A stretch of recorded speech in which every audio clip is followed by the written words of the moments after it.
I would like to raise an issue about affordable housing. I've lived in Trinity, I've lived in Leith, and I've lived in Granton, where I currently live just now. I've watched your duplex houses be built, your penthouses, your apartments. What I've not seen is enough affordable housing. I'm 26, I live at home with my mum. My mum cannot afford to guarantee me to buy a house. She doesn't have £15,000 in the bank to give to me to put in a deposit. I cannot afford to buy a house from £100,000 plus. My maximum amount of money I can afford to buy a flat for would be, say, £80,000 to £85,000. That is not even heard of. I can't even buy a house now in Granton, where my mum lives. What I want to know is what are the local politicians going to do to make sure that more affordable housing is built. You know, I think it's great that we've got Gregor Shore over there, and I don't want a balcony. I don't want a 3-piece suite bathroom. I just want a kitchen. I want a bedroom, and I want a living room, and I want to be safe, and I want to live in my community. You're making it more harder and harder for me to actually buy in my community. I'm going to have to go out to, say, Wester Hales, further afield, to even live here. I get a very modest salary. I'm not on a £50,000 salary. I live a very modest lifestyle. I cannot afford to buy a home, and I want to know, what are you guys going to do to make sure that I can stay in my community, continue to work in my community, and get a house? Thank you. Danielle, hang on to that mic, girl, because you have all the signs of a good heckler. Malcolm.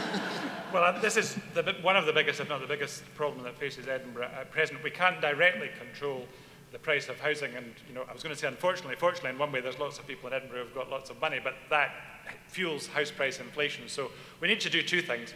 One is we need to build more socially rented houses, and that's something that we are doing. We need to do more of it, but for example, all the developments around, wherever you can see from here, 25% of them now has to be affordable housing. So there's this week, 500 socially rented houses were announced for that bit of land that you can see through the window there. And when are these actually going to start? When is building work going to commence? Well, those 500 are going to start very soon. So we also need to have more money for that, and I would certainly, if I'm re-elected, I'll be, assuming I'm not a minister, I'll be explicitly arguing for more money for Edinburgh. Wait a minute.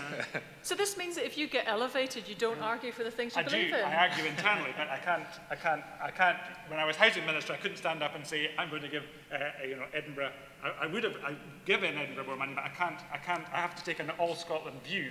Whereas as a backbencher, you just argue for your constituency. So we have to hope you don't get promoted. Well, it swings and roundabouts, because of course we have got twice as much money for housing in Edinburgh as we had 3 years ago, so I could perhaps claim some of the credit for that. And when the no ballot went in Edinburgh, we kept the same amount of money for new affordable housing. So it's twice as much as it was 3 years ago, but we need more, and I would strongly argue that we need to have a whole lot more money for affordable renting. But the other thing we need to do is to help people to buy their own homes, which is why, again, I can claim the credit for this, started the Homestake scheme, shared equity, where you can buy, for example, 60% of a house, and a housing association can buy 40%.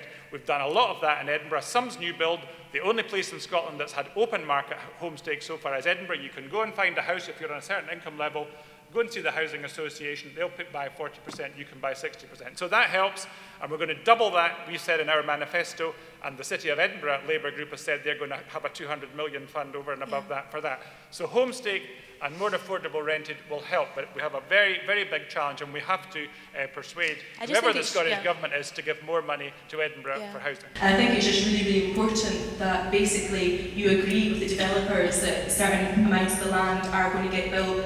For housing associations, I'm pleased to see that Portneuf Housing Association just acquired the wasteland beside where my mother lives at Crewe Road West, which is great. But unfortunately, what I find, especially with housing associations, unless you tick the boxes, which is sometimes being a single parent, or perhaps you've got mental health problems, you then get a house. But if you don't tick any of these boxes, and I don't tick any of these boxes, unfortunately, I find it very difficult to get a house from a housing association. Right, let me put that to David, and thank you. I think that's very good. I think that the work that's already gone on to create Homestake and open market scheme has been welcome, but I think we've got to take it further and expand it. The SNP is looking to invest more, and for no reason that I can see, but retitle it as the Scottish Housing Support Fund. The idea would be to bring in private lenders as well as housing associations to take part in these shared equity schemes. And one of the reasons for bringing in the private lenders is to make sure that we get responsible lending. There's too many problems that we're finding in Scotland of lenders who find people that they would consider to be suboptimal, they would not give their best rate to, or passing them on to their more unscrupulous wing. For instance, Lloyds TSB as a bank have Black Horse Financing as a subsidiary company who do suboptimal lending. And they're charging people who can least afford it exorbitant rates. So through the Scottish Housing Support Fund, we're looking to compel these organisations to put forward fair rates, but also to have shared equity. In terms of social housing and the constructions like we see going on just across the water here, there is at the moment the barrier of 25% for affordable housing going in. But the affordable housing that's going in there, I think we've got to make sure it's socially rented. There's a lot of the affordable housing schemes have been to purchase initially, and the problem with that, for me, is it's affordable once. Okay, but can I ask you something then? I mean, because of the right to buy, they will all eventually, potentially, be bought. Yeah. So is somebody going to build something which will stay in the public sector? Are you thinking of removing the right to buy? Yes. The SNP policy is to, when any new construction that goes ahead, that the right to buy would be reviewed there and in fact removed from new construction. But for people who are existing tenants who would have that right at the moment, we don't feel we can remove that right from them. Hang on just a second. There was two words there, reviewed and removed. Which is it? It would be to remove it for new properties. Right, you're going to do? What would we do? I think some of this has been covered before. Yes, I would say, not necessarily in the order they were asked. Yes, on stock transfers. The Greens' position is that tenants should have the right to vote in a stock transfer. And the debt write-off, I know the executive can't do this, but debt write-off should not be conditional on the right result. A warning from Glasgow. I mean, look, when it was introduced, I thought stock transfers, new housing association, no, maybe not a bad idea in Glasgow, yeah? Because Glasgow City Council had an atrocious record of investment and renewing its housing stock. The stock was shocking.